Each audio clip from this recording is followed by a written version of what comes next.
입성. 심판의 입성. 네, 지금 동시 통역이 되고 있는데 혹시 통역 필요하신 분들 얘기하시면 최 목사님 끼실 필요 없거든요. 필요하신 분들 얘기하시면 드리겠습니다. 여러분, 오늘은 종려주일입니다. 오늘 본문도 우리가 예수님께서 예루살렘에 입성하시는 종려주일에 대해서 우리가 잘 알고 있는 그런 본문입니다. 이 예수님이 예루살렘에서 맞는 세 번째 유월절입니다. 유월절은 예수님 때로부터 약 1500년 전쯤에 모세가 이스라엘 백성들을 애굽에서 인도해 낼 때 보내지 않으니까 주었던 10가지 재앙 중에 마지막 10번째 재앙, 그 집에 처음 난 것들, 가축이든 사람이든 처음 난 것은 다 죽는 그 장자의 죽음의 재앙을 막기 위해서 양을 잡아 그 피를 들어오는 문 입구에, 문설주에, 도문에 바를 때 죽음의 사자가 지나가는 패스오버 하는 것을 기념하는 절기가 유월절입니다. 유월절은 이스라엘에서 아주 큰 절기입니다. 그래서 역사가들의 고증에 의하면 그 당시에 예루살렘에 약 250만 명, 엄청나게 많죠? 270만 명까지의 사람들이 모였다고 이야기를 합니다. 엄청나게 많습니다.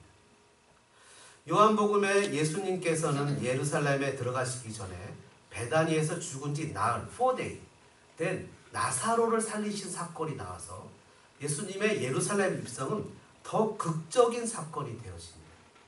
얼마나 많은 사람이 모였는지 마가복음은 많은 사람, many people, 마태복음엔 무리, the very large crowd, 누가복음에는 온 무리, the whole crowd, 요한복음에는 온 세상으로 표현합니다.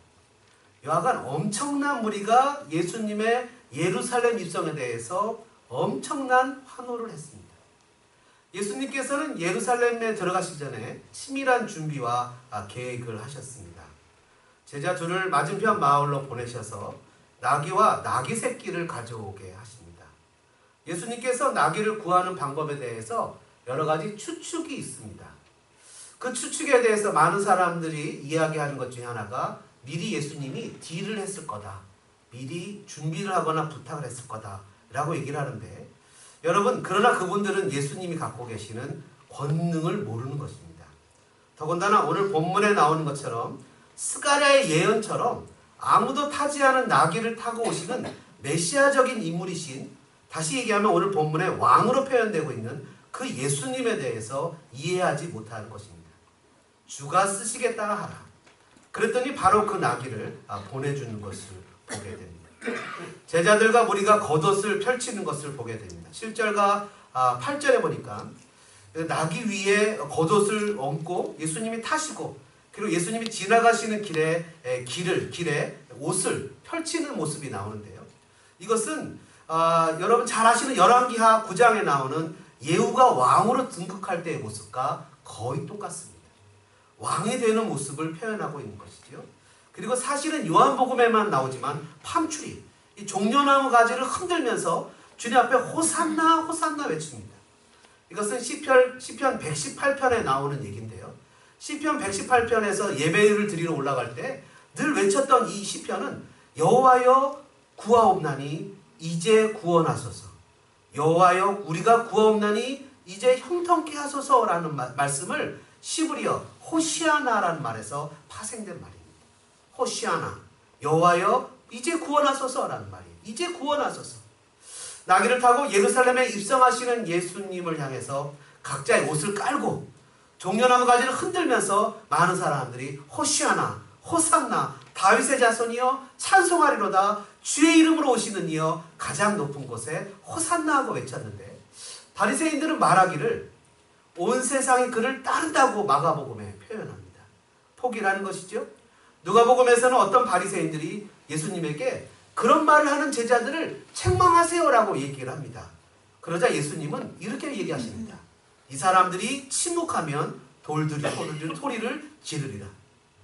그리고 누가복음에서는 예수님께서 가까이 오사 성을 보시고 우시는 장면이 나옵니다.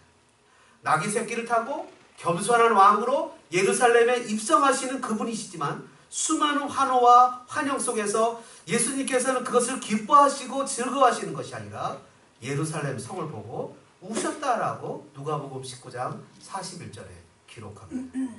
가까이 오사 성을 보시고 우시며 이르시되 너도 오늘 평화에 관한 일을 알았더라면 좋을 뻔하였거니와 지금 내 눈에 숨겨졌도다. 날이 이를지라 내 원수들이 토튼을 쌓고, 토튼이죠, 그 성 앞에 또 성을 쌓는 거죠. 너를 둘러 사면으로 가두고 완전히 포위하는 걸 얘기를 합니다. 또 너와 및 그 가운데 있는 내 자식들을 땅에 메어치며 돌 하나도 돌 위에 남기지 아니하리니 이는 내가 보살핌 받은 나를 알지 못함을 인하며. 마치 암탉이 자기 새끼를 품듯이 예수님께서, 하나님께서 예루살렘을 품고 회개하기를 기다리셨는데 그들은 끝까지 그것을 거절한 후에 바로 하나님 앞에서 심판을 받을 것이라는 예수님의 심판에 대한 선언입니다. 이것은 도대체 무슨 말씀입니까? 우리는 낙이 타고 입성하시는 예수님에게 포커스를 맞추다 보니까 정말 예수님이 심판하신다는 것을, 심판을 선언하신다는 것을 생각해 보지 못했습니다. 겸손하신 주님, 나귀의 발이 끌리는 것처럼 나귀 새끼를 타고 오시는 그 겸손하신 주님, 구약의 예언을 이루시는 주님의 말씀에 포커스를 두다 보니까 정작 21장, 마태복음 21장에서 주님이 심판을 선언하시는 것에 대해서는 우리가 놓쳐버린 사건들이 너무나 많았습니다. 겸손한 왕으로 예루살렘에 입성하셨지만 그거는 심판의 입성이었습니다. 예수님이 입성하시되 첫 번째 12절에 보니까 이렇게 표현합니다. 예수께서 성전에 들어가사 성전 안에서 매매하는 모든 사람들을 내쫓으시며 돈을 바꾸는 사람들의 상과 비둘기 파는 사람들의 의자를 둘러엎으시고, 첫 번째 예수님의 심판의 입성은 바로 예배 없는 성전에 대한 심판입니다. 왕이 자신의 도시를 심판하러 왔습니다. 여러분, 마태복음 21장 같은 본문 33절에 보면 포도원의 비유가 나옵니다. 이 포도원의 비유를 보면요, 포도원 주인이 이 포도원을 잘 정성껏 준비해서 농부들에게 포도원을 소작, 그러니까 이것을 위탁 경영하도록 맡깁니다. 거기서 주인은 비록 포도원 주인이지만 농부들이 열심히 일을 해서 수확을 올려서 거기서 많은 자기의 열매를 냈고 그 열매 중에 일부를 다시 주인에게 드리는, 그러나 그 주인에게 드리지 않고 그 주인이 열매를 얻기 위해서 종을 보냈을 때 그 종을 때려 죽이고 돌로 치고 심지어 그 아들을 보내면 존귀하게 여길 것이라고 여겼는데 그 아들은 상속자니까 죽이면 그것이 다 내 것이 될 것이라고 생각하고 그 아들을 죽이는 그런 모습을 보입니다. 포도원 주인이 해야 될 일은 한 가지밖에 없습니다. 성경은 그 악한 자들을 진멸했다라고 기록합니다. 주인의 아들이 예수 그리스도가 자기의 아버지의 성전인, 자기 아버지의 고향, 자기 아버지가 세운 예루살렘에 들어오셨습니다. 자신의 도시에 심판하러 왔습니다. 선지자들을 보냈지만 그들은 선지자를 잡아 죽였습니다. 돌로 때리고 했습니다. 아들이신 예수님이 오셨습니다. 그들은 그 아들이 상속자임을 알고 죽일 것입니다. 예수님은 성전에 들어가셨습니다. 12절에 보니까 놀라운 것은 이 성전 안에서 예배의 모습은 보이지 않고 매매하는 자, 돈 바꾸는 자, 비둘기 파는 자들의 모습이 나옵니다. 주님은 13절에 이 집을 평가하시기를 기도하는 집이 아니라 강도의 소굴이라고 표현하십니다. 강도의 소굴이라는 거예요. 마치 포도원 주인이 열매를 얻으려고 왔는데 열매는 전혀 없이 그것이 강도의 소굴이 되어버렸어요. 예수님이 하나님이 아들을 보내서 예배라는 열매, 이방인들이 와서 예배하고 기도하라는 열매를 얻으려고 했지만 막상 정작 그것은 예배의 열매는 하나도 없고 강도의 소굴이 됐습니다. 이것이 마가복음의 11장 17절에 보면 이렇게 표현합니다. 내 집은 만민이 기도하는 집이다. 이렇게 표현합니다. All nations, 모든 민족들이 기도하는 집이에요. 바로 이 매매하는 장소, 돈을 바꾸는 장소, 상과 비둘기를 파는 이 장소는 여러분, 제가 여러 번 얘기했지만 바로 이방인의 뜰이 나는 장소입니다. 예수님이 하나님의 성전 중에 이방인들이 유일하게 들어갈 수 있는 장소예요. 유일하게 하나님께 기도할 수 있는 유일한 장소예요. 바로 그것을, 기도하는 자리를 장사하는 자리로 만들었어요. 왜 그랬을까요? 바로 그것은 그곳에서 자신들의 돈벌이 장소로 만들었습니다. 이방인들이 유일하게 하나님을 만날 수 있는 장소에 유대인들은 자신들의 돈벌이 장소로 만들었습니다. 예배가 없는 성전에 대한 예수님의 심판 선언은 무엇입니까? 마태복음 24장 2절에 보니까 예수님이 이렇게 선언하십니다. 너희가 이 모든 것을 보지 못하느냐? 내가 진실로 너희에게 이르노니 돌 하나도 돌 위에 남지 않고 다 무너뜨려지리라. 지금 이것은 우리에게도 엄청난 충격으로 다가옵니다. 왜냐하면 하나님께서는 나쁜 교회를 심판하실 것이기 때문입니다. 그분의 가장 호된 심판은 예배가 공허하고 부패와 분쟁이 자자하고 이방인과 소외된 사람들을 품기보다는 그들을 쫓아버리고 자기들끼리만 똘똘 뭉쳐 예배하는 모습을 통해서 하나님은 교회들에게 심판이 임하게 될 것입니다. 이사야 1장 10절 이후에 보니까 주님은 이렇게 얘기하십니다. 너희의 무수한 재물이 내게 무엇이 유익하냐?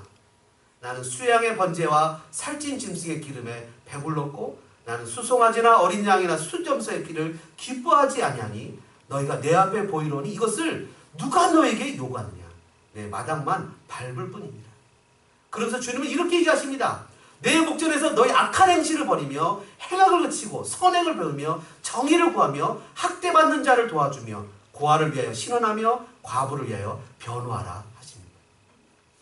여러분, 예배가 없는, 예배의 열매가 없는 이 안타까운 예루살렘 성전 어떻게 하겠습니까? 회개가 없다면, 하나님 앞에 회개가 없다면 이 성전은 던져버리는 것이 될 것입니다. 예수님은 예루살렘 입성은 예배 없는 성전의 심판의 입성이었습니다. 두 번째로 심판의 입성, 예수님의 심판은 15절과 22절의 말씀에 보니까 이런 내용이 나옵니다. 제사장들과 서기관들이 예수님께서 하시는 이상한 일과 성전에서 소리질러 호산나 다윗의 자손이 하는 어린이들을 보고 노하면서 그들을 멈추게 하라고 얘기를 하니까 16절에 예수님이 뭐라고 하시냐면 어린 아기와 젖먹이들의 입에서 나오는 찬미를 온전하게 하셨다함을 너희가 읽어본 일이 없느냐. 찬양하는 아이들을 보고 지도자들이 노합니다. 여러분, 한국 교회마다 나타나는 가장 안타까운 일들이 뭡니까? 바로 주일학교가 사라지고 중고등부가 사라지고 청년대학교가 사라져가고 있습니다. 말로는 차세대를 양육하다고 얘기를 합니다. 그러나 정작 관심은 기울이지 않습니다. 그들의 나이에 맞게 사역을 열어주지 않습니다. 그들의 나이 또래에만 할 수 있는 일들을 교회가 돌봐주지 않습니다. 모든 것이 실제 교회에 재정이나 실제적인 도움을 주는 어른들에게만 초점을 맞추고 진행해 가고 있습니다. 말로는 차세대를 양육해야 한다고 말합니다. 열매가 없습니다. 결실이 없습니다. 하나님을 찬양하며 예배하며 교회 안에서 열심히 뛰놀며 주님 앞에 살아가는 아이들을 귀찮은 존재로 여깁니다. 여러분, 오래전에 중고등부 전도사를 할 때였습니다. 그때도 딱 지금처럼 고난주간이었습니다. 제가 계획을 세우고 담임 목사님에게 계획을 신청했습니다. 아이들 데리고 캠프를 가겠다고 했습니다. 왜냐하면 그때가 아이들의 미국에서는 유일한 봄방학이기 때문입니다. 맞벌이하는 부부들 또 여러 가지 부부들이 여하튼간 그 아이들을 봄방학 동안에 돌봐주는 것을 너무 힘들어하는데 교회에서 아이들을 데리고 캠프를 간다 그러면 믿지 않는 사람들도 보내는 절호의 아이들을 전도할 수 있는 찬스였습니다. 어떻게 됐겠습니까? 목사님에게 혼났습니다. 고난주간에 가길 어딜 가느냐고 혼났습니다. 그리고 예수님께서 그 고난을 당하신 이유가 무엇인지를 아느냐고 얘기를 하시면서 이 고난주간을 어떻게 보내야 되는지를 가르쳐 주겠다고. 물론 잘 배웠습니다. 물론 그것이 너무나 중요합니다. 그러나 예수님이 고난 당하신 것보다 이미 고난을 당하셨기 때문에 더 중요한 것은 예수님이 그 고난을 왜 당하셨느냐 하는 것입니다. 우리는 결코 십자가에 머물러 있어서는 안 됩니다. 십자가는 통과해야 되는 과정입니다. 왜 예수님이 십자가까지 걸어가셨습니까? 그것은 우리의 죄를 그곳에서 하나님의 저주로 말미암아 사해주고 하나님 나라의 백성을 만들기 위한 과정이 아니겠습니까? 그렇다면 필리핀의 천주교처럼 아직도 예수님을 십자가에 못 박아놓은 채 살아야만 하겠습니까? 그분이 당하신 고난과 아픔의 진정한 의미를 깨달아서 정말 예수님이 원하시는 대로 살아내야 되는 것이 주님의 고난주간의 뜻이 아니겠습니까? 가난한 자를 돌봐주고 소외된 사람들을 찾아가고 그들을 그리스도에게로 인도해서 함께 주님 앞에 예배하며 부활의 기쁨을 나누는 것이 진정 고난주간의 참된 뜻이 아니겠습니까? 18절 이하의 내용에 보면 여러분 성경에서 이해할 수 없는 부분들이 나옵니다. 그것은 시즌이 아닌 무화과 나무를 저주하시는 예수님을 보게 됩니다. 열매가 없기 때문이라는 것이죠. 여러분 너무나 잘 아는 대로 이 무화과 나무는 이스라엘을 상징하는 것입니다. 이스라엘이 열매가 없습니다. 포도를 주고 사울타리를 만들고 집자는 틀을 만들어주고 망대를 주고 다 주었는데 열매를 지니지 않습니다. 자기들끼리만 자기 안에서 살아갑니다. 실제 사역의 열매는 없고 말만 무성하고 예수님이 발견하신 것은 잎사귀 뿐입니다. 예수님은 하나님의 백성 이스라엘 안에서 열매를 찾고자 갈망하십니다. 교회나 가족이 본인들끼리는 행복할 수 있습니다. 정말 행복한 교회일 수 있습니다. 영구원에는 전혀 관심이 없습니다.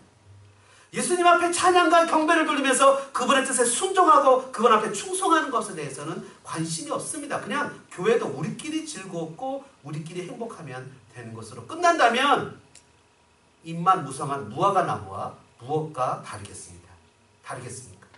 예수님을 믿는다고 하나님을 믿는다고 하면서 그분의 메시지와 주장을 거부했던 협소한 율법주의적 종교였던 유대교를 보십시오. 만약 열매가 맺히지 않는다면 이스라엘이라는 무화과 나무의 잎사귀는 다 떨어지고 나라가 로마인들에게 노략질 당하게 될 날이 곧 이르게 될 것입니다.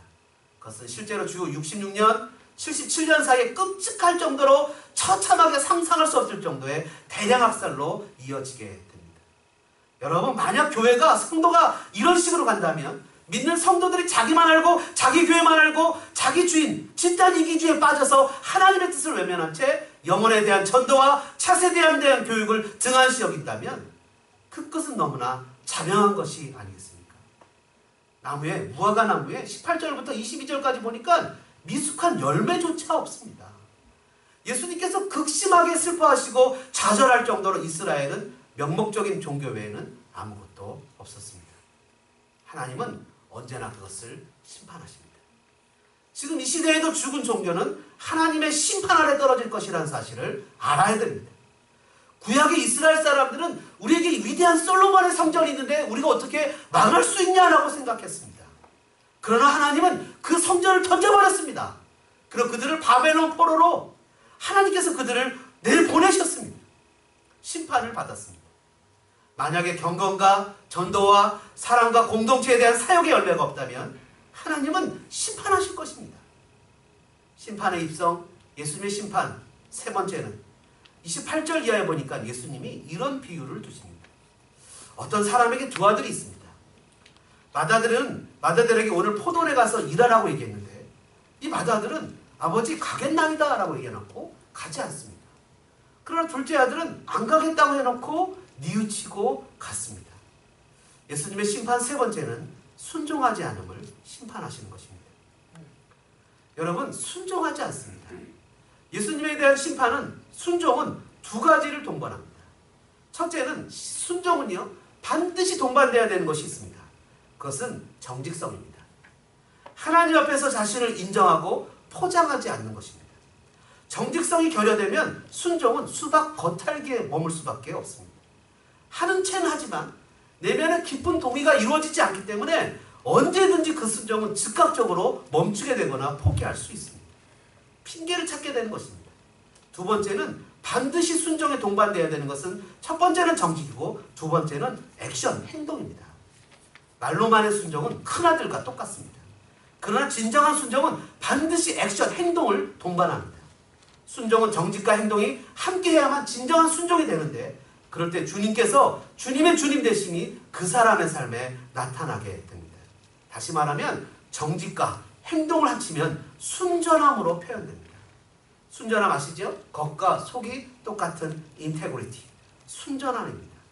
갈라디아서 6장 7절은 이렇게 표현합니다. 스스로 속이지 말라.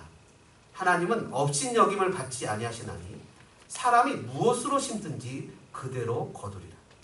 여러분, 순종하지 않으면서 순종한다고 착각하는 사람들이 너무나 많습니다. 남을 사랑하지 않으면서 남을 사랑한다고 생각합니다. 주님을 따르지 않으면서 주님을 따른다고 생각합니다. 그러면 무엇을 심든지 그대로 거두게 된다는 것입니다. 어저께 오후에 누구나가 다 그런 척 할 수 있습니다. 내가 순종하는 척 할 수 있고 누구나가 다 하나님을 잘 섬긴다고 할 수 있습니다. 그러나 사람은 무엇으로 심든지 그대로 거둡니다. 마지막으로 심판의 입성, 예수님의 심판 마지막은요 33절부터 아까 비유를 보였던 포도원의 비유를 보면서 깨닫는 것인데요 바로 충성의 결여를 심판하십니다. 불충성을 심판하신다는 겁니다. 여러분, 포도원을 만든 집주인은 하나님이십니다. 포도원은 이스라엘입니다. 소작인들은 이스라엘의 종교 지도자이며 사자들, 즉 종들은 하나님이 그들에게 계속해서 보내신 선지자들입니다. 마지막으로 하나님은 그분의 아들을 보내십니다.